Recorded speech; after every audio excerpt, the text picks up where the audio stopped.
আজকে মাছের ঝাল একটু অন্যরকম ভাবে রান্না করব।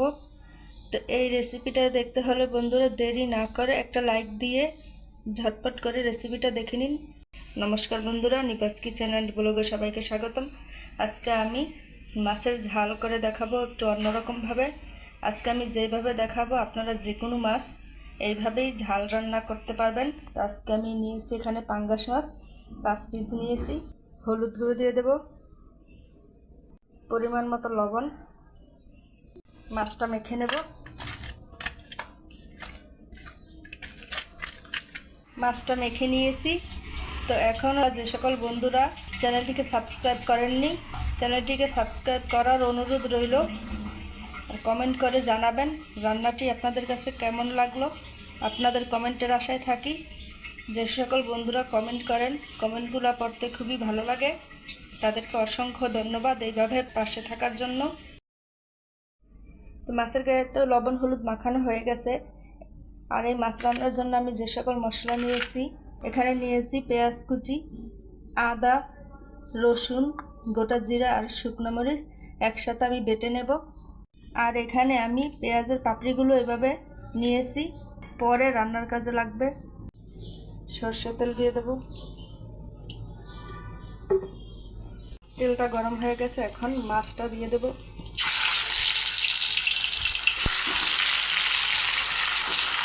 এখানে মাছ ভাজা হতে থাক, ততক্ষণ আমি মশলাটা বেটে নিই। এই যে দেখুন, মাছটা আমি লাল লাল করে ভেজে নিয়েছি। মাছটা ভাজা হয়ে গেছে, এবার তুলে নেব। একই তেলে ফোড়ন করে নেব তেজপাতা, গোটা জিরা।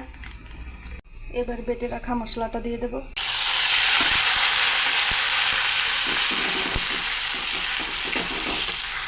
হলুদ গুঁড়ো দিয়ে দেব, ধনিয়া গুঁড়ো,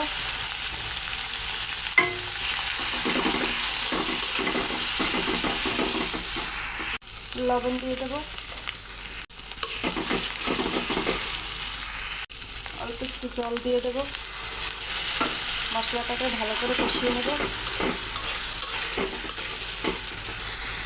এই যে দেখুন, মশলাটা কত সুন্দর একটা কালার এসেছে। এবার পেঁয়াজের পাপড়িগুলো দিয়ে দেব।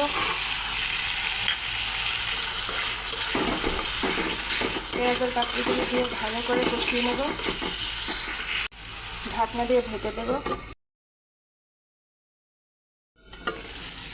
এই যে দেখুন, কত সুন্দর কষানো হয়ে গেছে।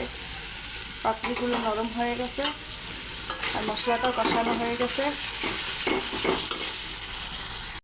এবারে জল দিয়ে দেব।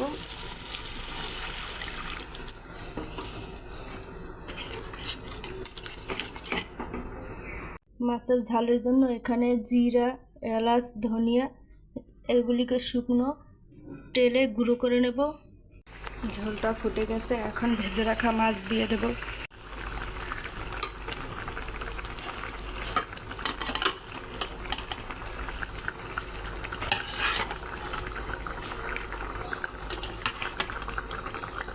ঢাকনা দিয়ে ঢেকে দেব। এই যে দেখুন, কত সুন্দর হয়েছে দেখতে, দারুণ সুন্দর একটা গন্ধ বের হচ্ছে।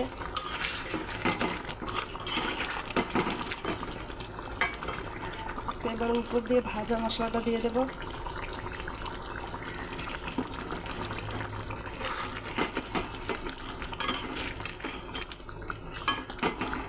তো এই যে দেখুন, উপর থেকে তেল ছেড়ে দিয়েছে, রান্নাটা হয়ে গেছে, নামিয়ে নেব। তো এতক্ষণ ধরে আমার ভিডিওটি দেখার জন্য সকল বন্ধুকে অসংখ্য ধন্যবাদ।